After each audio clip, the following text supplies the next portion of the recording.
voltando aqui ao livro, que a gente viu na semana passada, né? O que a gente viu de Ruth na semana passada, uma história que começou com uma mudança, né? Uma peregrinação de uma família em busca de uma vida melhor, em busca de melhores possibilidades de sobrevivência, de um homem chamado Elimeleque, em busca de uma oportunidade de mudança de vida para a sua família.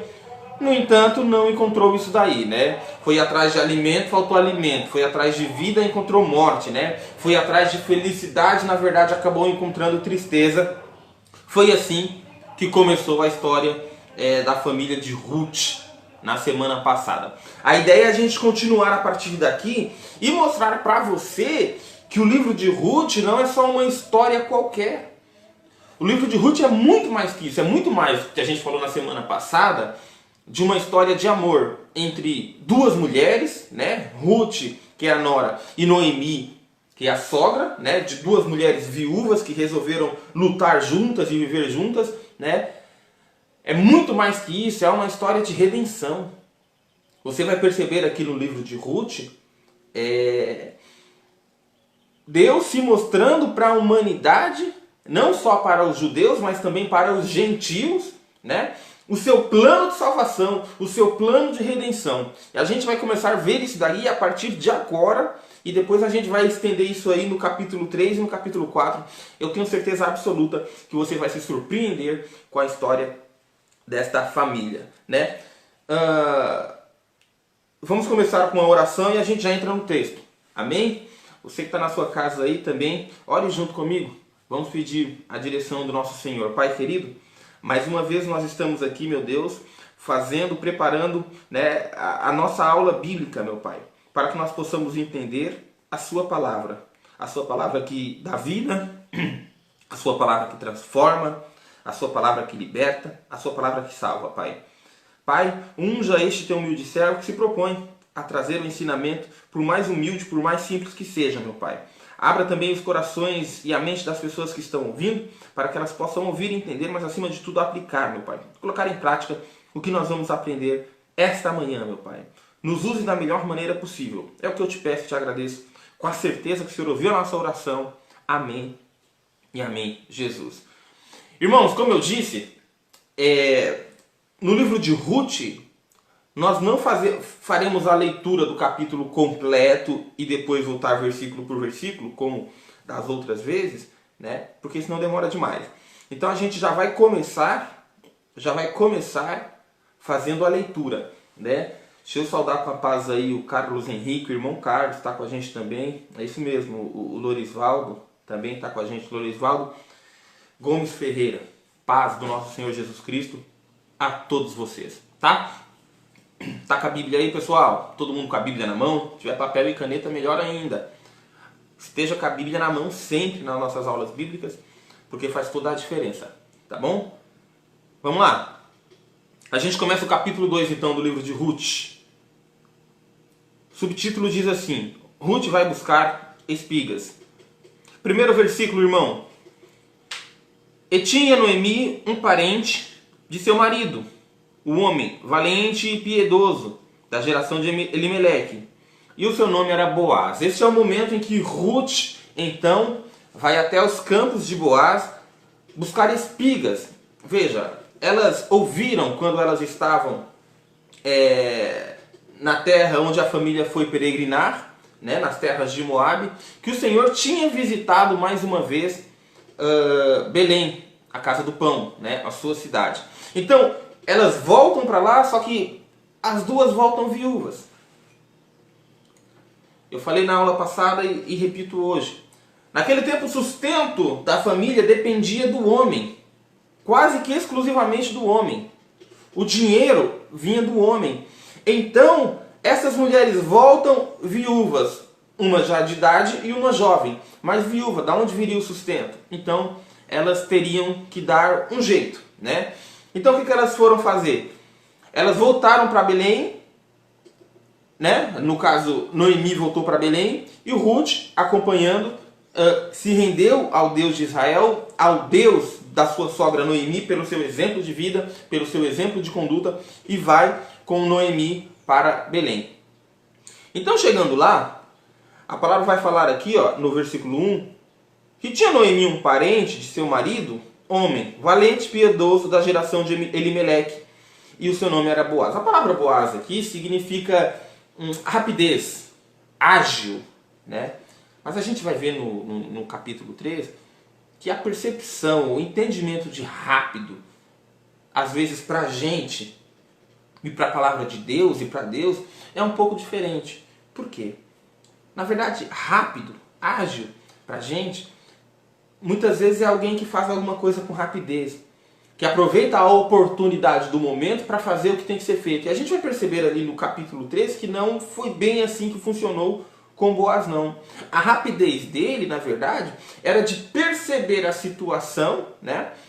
Ele percebeu uma certa situação, mas a sua velocidade foi capaz de lembrar dos preceitos de Deus para que nada de ruim acontecesse, nada de algo contra a lei de Deus não acontecesse. Veja que a palavra já mostra isso, que ele era um homem valente e poderoso. Talvez valente, porque alguns dizem, né, alguns teólogos dizem que ele, quando jovem, teve treinamento militar. Mas poderoso está falando aqui do conceito que este homem tinha no meio do povo. As pessoas o consideravam e o respeitavam. Este homem, chamado Boaz, ele era respeitado naquele lugar. Mas respeitado por quê? Porque ele impunha poder? Não, você vai ver mais para frente aqui, por conta da integridade deste homem. Por conta do caráter deste homem, ele era poderoso, ele era respeitado naquele lugar, né? A palavra também fala aqui no versículo 1 da sua geração, né? Que ele era da geração de Elimeleque, que era marido de Noemi, no caso. Então, Boaz era um parente próximo de Noemi. Isso é essencial por conta da lei do resgate. Porque na lei do resgate dizia que o resgate teria que ser feito pelo parente próximo. A gente vai ver isso daqui mais para frente. E o parente próximo aqui, Noemi identifica que é Boaz. Ok? Continuando então. Versículo 2. E Ruth, a moabita, disse a Noemi: deixe-me ir ao campo e apanharei espigas, atrás daquele cujos olhos eu achar graça. E ela disse: vai, minha filha. Duas coisas importantes aqui, meu irmão. Quando a palavra fala que Ruth, a moabita, é uma expressão clara, né? É uma indicação clara do autor, que nós acreditamos que seja Samuel, de mostrar que aquela mulher, Ruth, não pertencia fisicamente, né, geograficamente, ao povo de Deus, ao Israel de Deus. O que eu entendo com isso? Eu entendo todo o esforço da palavra de Deus para mostrar que o Senhor quer inserir pessoas que geograficamente não são consideradas salvas a seu povo. Como assim? Nós nascemos do pecado. Eu e você, nós somos pecadores. Nós somos separados, nós éramos separados de Deus, melhor dizendo, nós éramos separados de Deus, nós não pertencíamos à família de Deus por conta do nosso pecado. Mas aqui o texto vai chamar Ruth de moabita várias vezes, mostrando claramente que essa mulher não fazia parte da família de Deus, não fazia parte da linhagem, né, do plano de salvação de Deus segundo a visão humana, mas para Deus ela já estava sendo salva a partir do momento que a gente viu lá no capítulo 1, que ela largou o seu povo, largou as suas crenças, largou a sua família e se rendeu à família de Deus, se rendeu ao Deus de Noemi, ao Deus de Israel. Você está entendendo isso daqui? Muitas pessoas acham que por conta da localidade, eu nasci talvez no centro espírita, minha família toda é espírita, eu nasci no centro de macumba, eu nasci não sei aonde, eu não tenho chance nenhuma, e o esforço não vem diretamente, a salvação não vem de nós, vem do Senhor, e o esforço que Ele faz para nos colocar junto com o povo dele a partir do momento que nós nos rendemos ao Deus de Israel. Não importa, meu irmão, a sua situação no momento. Não importa onde você está no momento. Não importa como está a sua vida no momento. Não importa como é a sua família, idólatra ou não, neste momento. Se neste momento você se render aos pés do Deus de Israel, o seu livro, o seu nome é escrito no livro da vida. Essa é a mensagem que está sendo passada aqui no versículo 2. Né? Mas Ruth, meus irmãos, no versículo 2 mostra muito mais que isso. Mostra uma mulher lutadora. Uma mulher que está disposta, desde o momento que saiu lá dos campos de Moabe e quis continuar como a sua sogra, mostra uma mulher lutadora, valente, disposta a sustentá-la e sustentar a sua sogra. Ela sabia que quando saísse com a sogra, todo o sustento viria dela, porque a sogra já não tinha mais idade de trabalho. Então ela se dispõe a amar essa sogra, a viver com essa sogra, a lutar pela vida da sogra. Mas esse texto mostra muito mais que isso.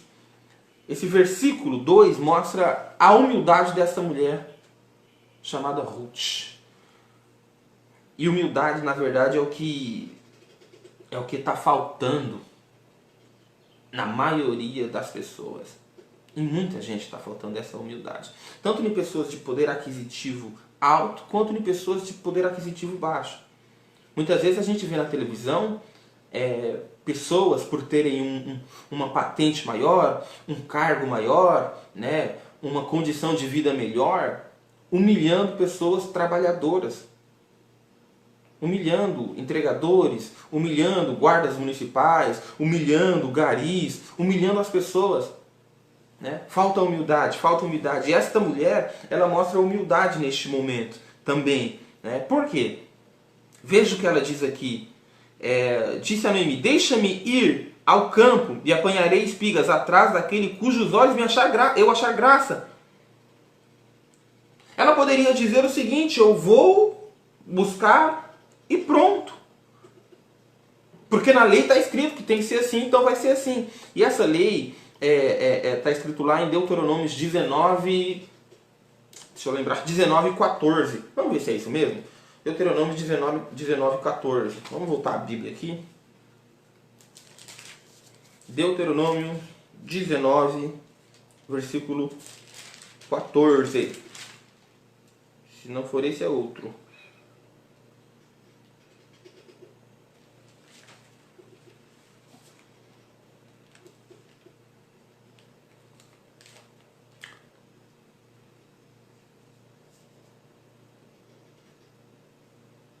Não, é Levítico 19:9.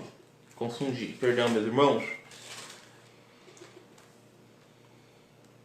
Isso. É isso aí. Levítico 19:9. Quando também sagardes a saga da vossa terra, o canto do teu campo não sagarás totalmente, nem as espigas caídas colherás da tua saga. Tudo isso tem um motivo. A ordem do Senhor é o seguinte: quando você for sagar, quando você for colher, o que cair para trás, você deixa, não volte para pegar. O canto também, você deixa. Por quê? Porque eles sabiam que muitos estrangeiros, o Senhor estava se preocupando com os estrangeiros e com as viúvas, né? Mais para frente vai falar que são para os estrangeiros e para as viúvas, né? Levítico 14, versículo 9. Foi isso que a gente leu, né? 19:9, Levítico 19:9, né?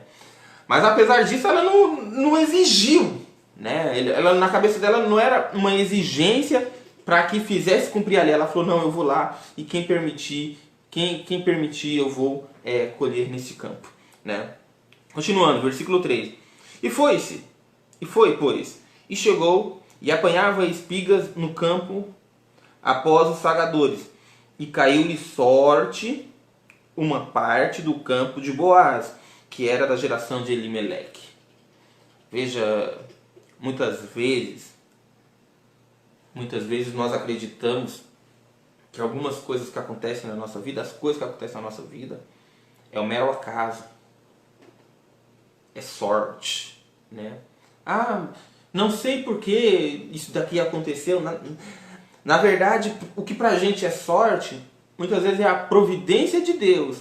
É a mão de Deus tomando conta de nós, nos livrando ou nos dando algo sem que a gente perceba. A palavra aqui fala que ela deu sorte de cair no campo de Elimeleque, de Boaz, né, que pertencia à família de Elimeleque, mas na verdade não foi sorte nenhuma, não. Era a mão de Deus colocando essa mulher justamente naquele lugar. Mas a palavra aqui mostra muito mais do que isso, e você vai perceber. Quando fala que caiu na parte de Boaz, é porque aquele campo, aquela fazenda, tinham várias divisões. Essas divisões naquela época eram demarcadas com pedras, né? Isso daí está lá em Deuteronômio 19:14. Né? Deuteronômio 19:14 vai estar lá. Se você quiser dar uma lida lá.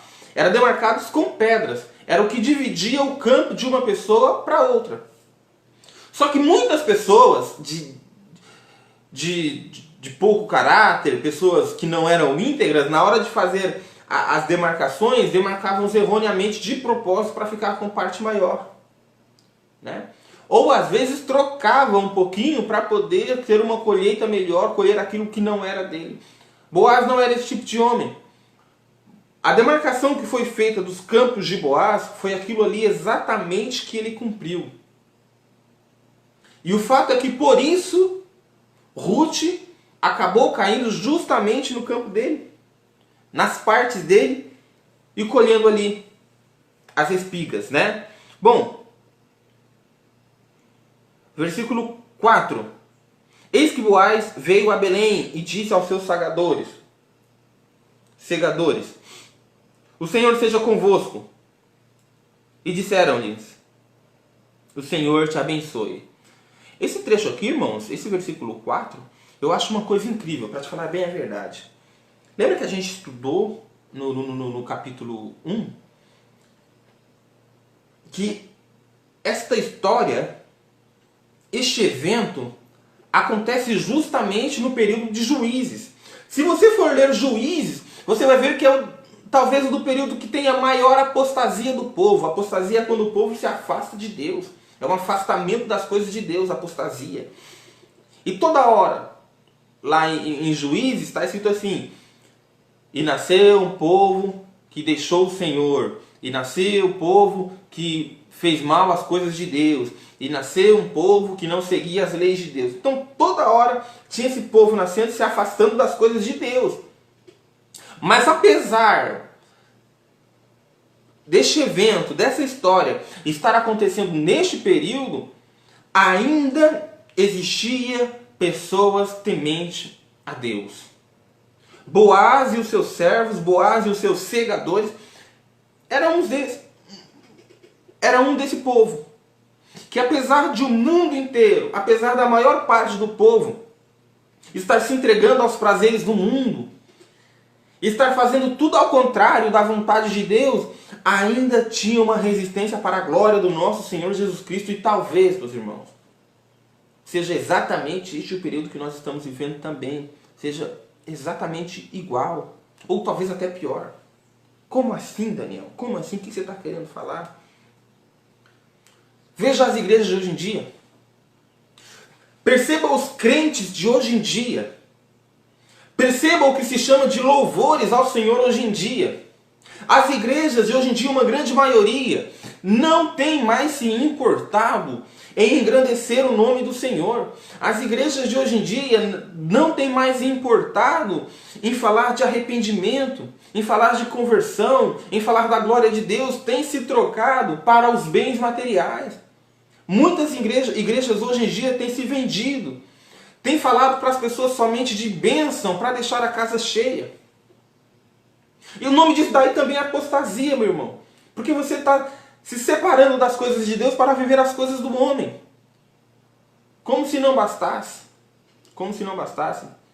Muitas pessoas que são representantes de igrejas de hoje em dia se envolvendo em polêmicas. Coisas ridículas. Muitos louvores que são tocados hoje em dia já deixaram de louvar ao Senhor há muito tempo. Tem louvado o homem, tem engrandecido o homem. E qual que é o nosso papel no meio disso? Se afastar de Deus junto com esse povo? Não, de maneira nenhuma. Nós temos que ser a resistência. Nós temos que abrir a Bíblia e quando a Bíblia falar de arrependimento, você ensinar sobre arrependimento. Vai falar de conversão? É conversão. Quando vai falar de bênção? Sim, é bênção. Mas quando falar, a gente não pode mudar o que está escrito na palavra de Deus. A Bíblia diz, as Escrituras dizem que a gente não pode tirar e nem colocar um ponto, não pode mudar nada. Nós temos que aprender isso. As pessoas precisam de aprender isso, porque senão cada vez mais você vai estar dentro da igreja, mas afastado de Deus. E aí é terrível. Por quê? Porque você vai pensar que está fazendo as coisas de Deus.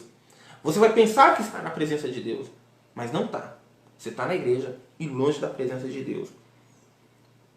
Mas, uma outra coisa importante que nós aprendemos nesse versículo é que Boaz, apesar de ser chefe, Boaz, apesar de ser patrão, apesar de ser o dono do campo, ele trata de igual para igual o servo. Os seus segadores, os seus empregados. Perceba que ele chega e sauda, glorificando o nome do Senhor. Eis que Boaz veio de Belém e disse aos seus segadores: o Senhor seja convosco. Ele trata os seus empregados, ele trata os seus funcionários assim como trata um irmão na fé. Se você for ver a carta que o apóstolo Paulo manda para Filemon, ele está falando para Filemon receber Onésimo agora não como empregado, mas como irmão no Senhor. E ao contrário também, para Onésimo tratar o seu dono, o seu senhor, não como um senhor, mas como um irmão. Mas você faça tudo para ele como se estivesse fazendo para o Senhor, como se estivesse fazendo para Deus. Muita gente trata o funcionário de um jeito e esse mesmo funcionário na igreja de outro. Na igreja, talvez aquele abraço, aquele paz do nosso Senhor Jesus Cristo, isso e aquilo. Mas quando chega no trabalho, por conta do seu cargo superior, trata com diferença. Às vezes quer humilhar, às vezes quer impor poder, e de maneira nenhuma. Boaz está mostrando aqui, ó. Ele sauda aqueles funcionários: o Senhor seja convosco. E o funcionário responde, os funcionários respondem: o Senhor te abençoe. Como é bom. Hoje em dia parece que por conta desse atrito entre patrão e empregado, parece que o patrão está sempre querendo retirar mais do empregado do que ele pode proporcionar. E o empregado acha sempre que está sendo explorado demais, né? Eu estou falando no contexto geral, né? O empregado pensa: não, ele está forçando demais a mim, e às vezes até deseja o mal do patrão, e ele fala: não, olha aqui, ó, o Senhor te abençoe, né? Versículo 5. Depois disse Boaz a seu moço que estava posto sobre os segadores: de quem é essa moça? É a pergunta que Boaz faz para os seus segadores, né? No versículo 6, olha aí. E respondeu o moço que estava posto sobre os seus segadores e disse: esta é a moça moabita que voltou com Noemi dos campos de Moabe, né? Boaz quis saber de Ruth. Boaz olhou a beleza de Ruth, que chamou a atenção dele. Então Boaz quis saber. E aí, meus irmãos, você presta atenção numa coisa. A palavra vai falar aqui, quando Noemi chama Ruth de filha minha filha, e mais para frente você vai ver também Boaz chamando ela de minha filha, é por conta da diferença de idade dos dois, né? Ruth era nova, Ruth era bonita, né? Mas Boaz olhou, gostou, mas atenção. Ele quis saber da procedência dela. Ele quis saber da vida dela. Beleza não é tudo. Beleza não é tudo. Quando você começa um relacionamento baseado só na beleza, esse relacionamento não tende a durar muito tempo, não. Você sabe por que não? Porque, primeiro, depois de um tempo, aquela beleza, a beleza daquela pessoa, ela se torna enjoativa. Se torna natural para você, você está vendo todo dia. Então, se o seu relacionamento é baseado nisso, não dura muito tempo. O relacionamento que é baseado no dinheiro, né? Também pode ser, não dura muito tempo. Por quê? Porque você se acostuma com aquilo. Agora, quando o seu relacionamento é baseado no caráter, na integridade, na admiração que você tem com aquela pessoa, pelo ser da pessoa, pelo que ela é por dentro, as outras coisas se tornam triviais, talvez. Você está entendendo o que eu estou falando? Boaz olhou Ruth, achou ela bonita, gostou, legal. Ele poderia ir direto a ela, olha, ela é bonita, eu vou falar com ela diretamente, né? Mas ele não. Ele falou, de onde é essa moça? Eu quero saber da vida dessa moça. É importante você saber da vida das pessoas. Muitas pessoas se relacionam com outras pela beleza sem saber do passado e quando se vê, está vivendo numa cadeia. Com uma pessoa bonita, com uma pessoa chique, com uma pessoa que fala bonito, no entanto é agressiva. No entanto bate na mulher todo dia em casa. No entanto maltrata os filhos da mulher. No entanto, é uma pessoa que gosta de trair, né? É uma pessoa que gosta de adulterar. E você não quer saber do passado da pessoa, quer saber só da beleza e acaba entrando numa armadilha, né? Então Boaz não era desse. Boaz falou, de quem é essa moça, né? E aí a referência moabita aparece mais uma vez, direcionando, mostrando, né? Mostrando que essa mulher não pertencia a linhagem, né, ao povo eleito do Senhor, no entanto, ela estava ali. Então é usado mais uma vez a referência à moça moabita. Então, né, o empregado responde, disse-me ela, deixe-me colher espigas e ajuntá-la, as gavelas após os sagadores. Assim ela veio, e desde pela manhã aqui até agora, a não ser um pouco que esteve sentada em casa. Bom, mostra aqui mais uma vez o respeito mais uma vez o respeito que Ruth teve, apesar da lei falar que ela poderia ir lá, ela poderia colher, ela poderia fazer isso, ela chegou e pediu, né? Ela pediu. É tão bonito, irmão, as pessoas que sabem entrar e sabem sair dos lugares, não deixar nada para trás, respeitar. Ela poderia muito bem chegar e entrar lá e colher. Ele falou, não, você deixa eu ficar aqui, né? Aqui mostra o que eu falei para você, uma mulher trabalhadora. O empregado percebeu que ela estava trabalhando de manhã até agora, a não ser um pouquinho que ela sentou ali em casa, né? Em casa, naqueles campos tinha alguns espaços que os segadores usavam para descansar, né? Como se fosse uma cabaninha ali, eles chamavam de casa, para descansar. E Ruth parou um pouquinho ali e descansou. As pessoas percebem. As pessoas te observam. Você é observado o tempo todo. O que você faz ou o que você deixa de fazer é observado. A fama daquela mulher estava crescendo, mas estava crescendo não por conta da beleza dela. Era bela, sim, mas por conta de que era uma mulher trabalhadora, lutadora, disposta a vencer na vida, por ela e pela sua família, que era a sua sogra. Muitas mulheres acreditam que os homens se apaixonam por ela por conta da sua beleza estética. Então vivem se maquiando, às vezes exageradamente, desculpa falar. Vivem horas em salões de beleza, não tem problema nenhum, né? Muitas mulheres entram em cirurgias arriscando a própria vida. Quantas mulheres vocês escutam falar que morreram fazendo lipoaspiração e tirando costela e fazendo enchimento? Já teve mulher que morreu fazendo enchimento nos lábios. Deu uma infecção generalizada e a mulher morreu fazendo uma coisa que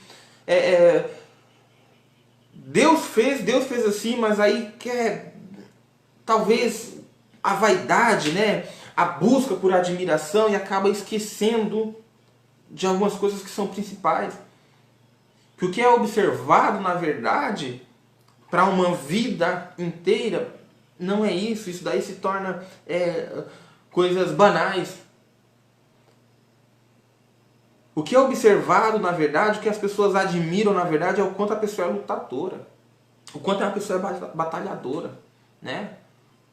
Tem coragem de carregar bloco para dentro de casa junto, carregar aterro, você logo direto, né? Eu moro aqui na Nova Itariri, e quando eu e a minha esposa nós compramos a nossa casa aqui, era uma casinha bem pequenininha, bem simples, e é pequena até agora, é simples até agora, né? E a gente está construindo, inclusive, no momento, né? Mas quando nós viemos para cá, a minha esposa vinha comigo, depois que eu saía do serviço, né? Que eu trabalhava de encarregado de pavimentação, e a gente vinha junto carregar aterro para dentro de casa, trazer telhas para dentro de casa juntos, trabalhando juntos, né? Isso daí é a base do relacionamento verdadeiro. E essa mulher era assim, Ruth era uma mulher assim, né? Versículo 8. Então disse Boaz a Ruth: não ouves, filha minha? Eu vou parar aqui nessa parte A aqui até a interrogação. Essa expressão não ouves é Boaz apelando não só para o entendimento auditivo, mas para o entendimento físico de Ruth, né? Não vá colher em outro campo, nem tampouco passes daqui. Ou seja,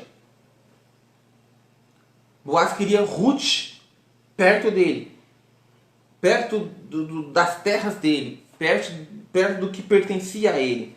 Porém, aqui te ajuntares com as minhas moças. Chamou Ruth para fazer parte do corpo de funcionários dele. Isso aqui mostra claramente.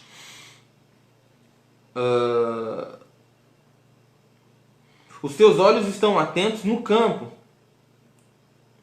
que sagarem, e irás após elas.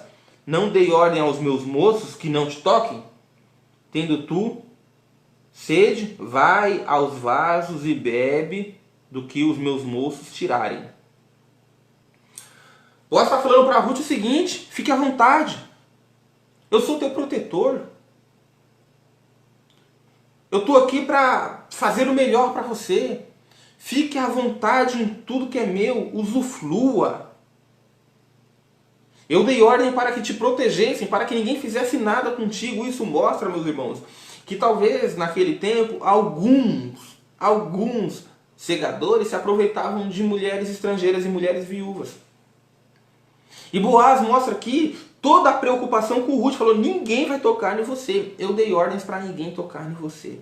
A gente vai entrar no versículo 10 e eu vou fazer um resumo do 10 ao 14 e depois eu vou te mostrar trecho por trecho. Do 10 ao 14, meus irmãos, tem um segredo aqui muito lindo de redenção, né? Tem um segredo muito grande aqui. Veja, é o princípio de Deus referente à nova conversão, a nossa conversão, a graça, né? Que recebemos apesar de nossa fragilidade, de nossa pobreza, de nossa fraqueza. E a gente vai ver isso daqui do versículo 10 até o versículo 14. Eu vou fazer a leitura completa e aí eu trago versículo por versículo. E você vai ver que trecho lindo. Então ela caiu sobre o seu rosto e se inclinou à terra. E disse-lhe: por que achei graça em teus olhos para que faças caso de mim, sendo uma estrangeira? E respondeu Boaz e disse-lhe: bem me contou quanto fizeste a tua sogra depois da morte do teu marido. E deixaste teu pai e tua mãe e a terra onde nasceste, e vieste para um povo que dantes não conheceste.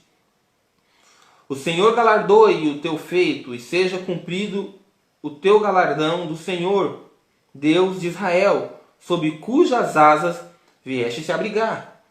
E disse ela: ache eu graça em teus olhos, Senhor meu, pois me consolaste e me falaste ao coração de sua serva, não sendo eu nem ainda como uma de tuas criadas. E, sendo já hora de comer, disse-lhe Boaz: achega-te aqui, come do pão e molha o teu bocado no vinagre. E ela se assentou ao lado dos sagadores, e ele lhe deu do trigo tostado, e comeu e fartou, e ainda lhe sobejou. Esse trecho aqui é lindo, meu irmão. Você sabe por quê? Porque, veja, ali começa o diálogo, começa a conversa, né, entre Boaz e Ruth. Mas, no entanto, ali no versículo 8 estou falando, no entanto, quem se aproxima de Ruth é o próprio Boaz. Deus se aproxima de mim e de você. Ele se mostra para mim e para você, né? Aí no versículo 9, Deus fala, olha, é como se Deus estivesse falando, olha, eu estou cuidando de você. Eu estou de olho em você. Eu amo você. Eu gosto de você. Eu te protejo, né? E quando Deus faz isso, e o coração da pessoa se aquebranta, a pessoa entende, aí acontece o que eu disse para você, do versículo 10 até o versículo 14, né? No versículo 10, então caiu sobre o seu rosto, e inclinou-se à sua terra, e disse-lhe, por que achei graça aos seus olhos para que faças caso de mim, sendo eu estrangeira? É Ruth falando, mas Senhor, eu acho que você já deve ter feito isso na tua casa, talvez se ajoelhando muitas vezes em oração, falando, mas Senhor, por que o Senhor é tão bom comigo? Senhor, o que eu tenho para te oferecer? Senhor, eu não sou nada. Senhor, eu sou um pecador. Olha que ela fala, sendo eu uma estrangeira, né? Ou seja, eu vim de fora. Eu sou cheio do pecado. Eu não faço nada certo. Senhor, o que eu tenho para te oferecer? Ruth está olhando para aquele homem fazendo tantas coisas maravilhosas para ela e ela se achando pequena ali, humilde. Muitas vezes eu já me peguei assim, falando com Deus, falando, Senhor, mas por que o Senhor é tão bom comigo? Por que o Senhor me deu essa família que eu tenho, que eu acho linda? Esses filhos que estão comigo o tempo todo, que querem dormir comigo, que querem brincar comigo. Por que o Senhor me deu uma esposa que faz tanta coisa por mim? Por que tanta coisa boa o Senhor tem feito na minha vida, sendo eu tão pequeno? Sendo eu tão nada? Foi essa a pergunta que Ruth fez para Boaz, e é o que nós fazemos para Deus muitas vezes. Isso aí que você viu aqui no versículo 10. E respondeu Boaz e disse, bem se contou quanto fizeste a tua sogra depois da morte do teu marido, e deixaste o teu pai e tua mãe, e a tua terra onde nasceste, e viestes para um povo que dantes não conheceste. Olha aqui, meus irmãos, a resposta de Boaz, que muitas vezes é a resposta de Deus para mim e para você. Porque quando ela pergunta por que você está fazendo isso, é como o Espírito do Senhor falou lá em Apocalipse. Eu sei das tuas obras. Eu sei das tuas obras. Você pensa que é pobre, mas é rica. Você pensa que é fraca, mas é forte. Você lembra que está escrito nas 7 igrejas? É exatamente isso. E é o Senhor falando para Ruth, daí eu sei, eu tenho observado a sua vida. Eu tenho observado a sua integridade. Eu tenho visto, irmãos, tudo aquilo que a gente planta, a gente colhe. Mais cedo ou mais tarde. Essa mulher plantou bem. Essa mulher plantou misericórdia. Essa mulher chamada Ruth, ela plantou bondade. E o que ela está colhendo do Senhor neste momento passa a ser coisas boas, passa a ser bondade. Ela fez isso com a sua sogra e agora tem outra pessoa fazendo com ela. Pela mão do Senhor. Né? Agora veja. Versículo 12. O Senhor galardoe o teu feito, e seja cumprido o teu galardão do Senhor, o Deus de Israel, sob cujas asas vieste se abrigar. Que coisa linda, meus irmãos. Você sabe por quê? Porque ela não foi se abrigar, e ele percebeu isso. Ela não foi lá para buscar um homem rico, um marido rico. Ela nem conhecia Boaz. Ela não foi se abrigar embaixo das asas de qualquer homem. Ela não foi se abrigar embaixo de lugar que não fosse da vontade de Deus. Vou traduzir. Ela não foi buscar refúgio na prostituição, porque ela poderia se tornar uma prostituta. Ela não foi se tornar uma pessoa de má índole. Ela se manteve firme nas coisas do Senhor e foi buscar refúgio nas asas do Senhor, debaixo das asas do Senhor. E Boaz já tinha percebido isso, né? E o Senhor percebe quando nós estamos totalmente entregues a Ele. Bom, continuando a leitura. Versículo 13. E disse ela: achei eu graça em teus olhos, Senhor meu, pois me consolaste e falaste ao coração de sua serva, não sendo eu nem ainda como uma de suas criadas. Duas coisas importantes aqui. Primeiro, quando o Senhor fala contigo, Ele fala direto no teu coração. Tá vendo? Que ela falou: olha, você falou o meu coração. Você falou no meu coração. Segunda coisa, quando o Senhor nos traz para perto dele, Ele nos trata igual todo mundo, não tem diferença para Deus. Deus não faz acepção de pessoas. Boaz já estava cuidando de Ruth como cuidava das outras criadas, das outras servas dele, né? Começa a se sentir parte, se sente parte da família de Deus, né? Bom, versículo 14. E sendo já hora de comer, disse Boaz: achega-te aqui e come do pão e molha do teu bocado no vinagre. E ela se assentou ao lado dos sagadores, e ele lhe deu do trigo tostado, e comeu e se fartou e ainda sobejou. Duas coisas rápidas aqui. Primeiro, Boaz chama ela para comer junto. Aquilo ali era um privilégio muito grande, irmãos, porque as estrangeiras viúvas que colhiam normalmente nos campos, elas comiam separadamente, jamais juntos, jamais no banquete do Senhor. Jamais no banquete dos servos do Senhor. De maneira nenhuma. Olha que coisa linda que a Bíblia está nos mostrando. Quando nós entendemos que Deus é o nosso Senhor, que Deus é o nosso Rei, que Jesus é o nosso Senhor. Quando nós entendemos a nossa fraqueza e que Ele nos fortalece, quando nós entendemos que Ele cuida de nós, quando nós nos prostramos, e quando Ele fala aos nossos corações e nós entendemos isso, nós somos chamados para fazer parte do corpo celestial do Senhor. A ceiar com o Senhor, não é o que a gente faz? Dia de Santa Ceia nós ceiamos com os irmãos e ali está representando o Senhor, o corpo do Senhor, e nós somos convidados para isso. E foi o que Boaz fez com Ruth. Vem aqui, você faz parte de mim, você faz parte de nós, vem para cá, não fica de lado não. E Deus dá muito mais do que a gente merece, meus irmãos. Deus dá muito mais do que a gente merece, a gente que não percebe. A gente que não percebe, mas Ele dá muito mais do que a gente merece, muito mais do que a gente precisa, na verdade. A parte B aqui do versículo, depois da vírgula, lá no finalzinho, as últimas 4 palavras. E ainda lhe sobejou. Versículo 15. E levantando-se ela a colher, Boaz deu ordem aos seus moços, dizendo: até entre as gavetas as gavelas deixai-a colher, e não embaraceis. Né? Aí, tá vendo? Muito mais do que a gente merece. Olha só, e ele continua: deixai cair alguns punhados e deixai ficar para que os colha, e não repreendais. Dá muito mais do que a gente merece. Nos abençoa muito mais do que a gente espera. Versículo 17. E esteve apanhando naquele campo até a tarde, e debulhou o que apanhou, e foi quase uma efa. Né? Então ela colheu bastante naquele lugar, porque Boaz a permitiu, Boaz a fez. Né? E aqui, meus irmãos, veja que coisa maravilhosa. Você percebe que Boaz mandou os seus funcionários abençoá-la.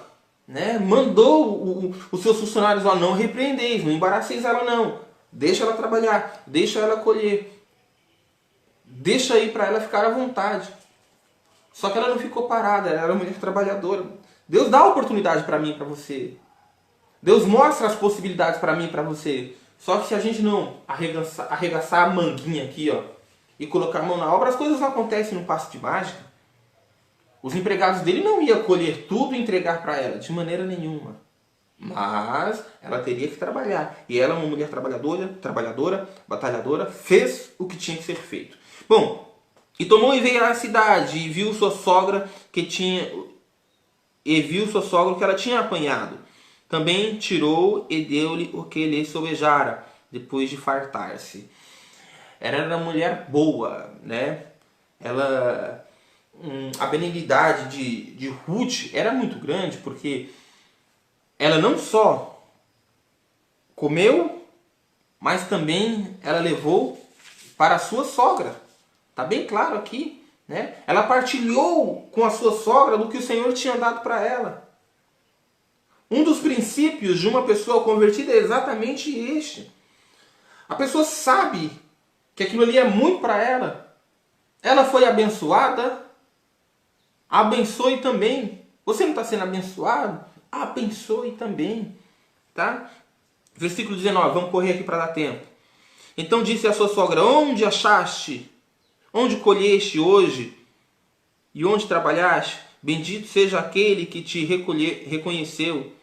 E relatou a sua sogra, no caso Ruth, relatou a sua sogra com que tinha trabalhado, onde tinha trabalhado. E ela disse: o nome do homem com que hoje trabalhei é Boaz, né? Versículo 20. Deixa eu ver se é isso mesmo.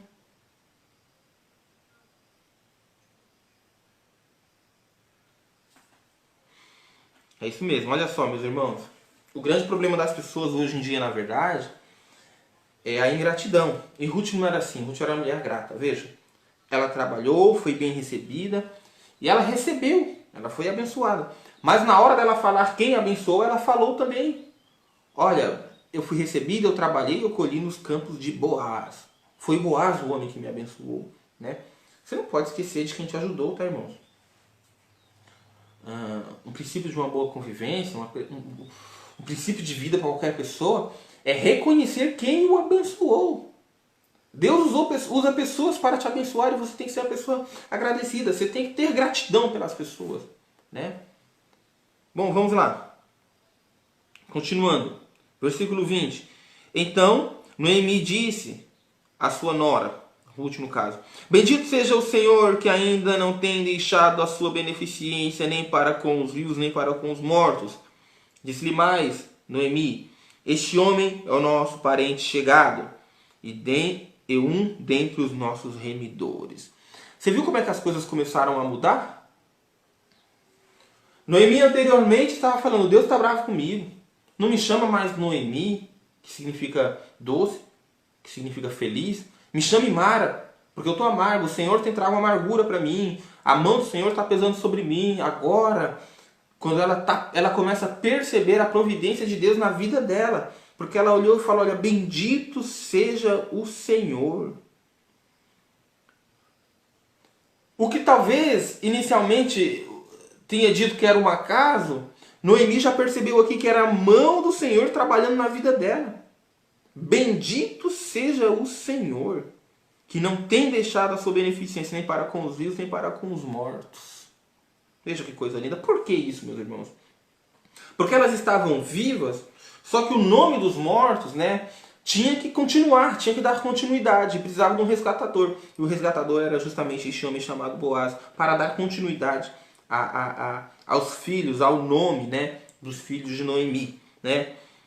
E disse Ruth, a moabita, também ainda me disse: com os moços que tenho te ajuntarás, até que acabem toda a saga que tenho. É Ruth relatando: ó, você fica aqui, que Boaz pediu, ó, fica próximo de mim, não sai daqui. Então, a Ruth está falando: ó, ele falou para eu ficar lá até que acabe a saga, né? E disse Noemi a sua nora, Ruth: melhor é, filha minha, que saiais com as moças, para que noutro campo não te encontrem. Tá falando: olha, ele falou para você ficar lá, não falou? Fica lá então, fica à vontade. Não sai de lá para que ele não perceba, para que ele não veja que você não teve interesse em obedecê-lo e honrar a hospitalidade dele, a beneficência dele, né, a compaixão dele. Não sai de lá não, fica com as moças. Ele não falou isso, né? Bom, assim ajuntou-se com as moças de Boaz para colher até a saga das cevadas e dos trigos, até que a saga da cevada e dos trigos se acabou. e ficou com sua sogra. Aqui, irmão, você vai mostrar nesse último versículo aqui a paciência, na verdade, que a pessoa tem que ter. Ficou claro ali a intenção de Boaz e a admiração de Ruth por Boaz. Ficou claro isso daqui. Mas muitas vezes as coisas se perdem por conta das pessoas serem apressadas demais, por conta da pressa.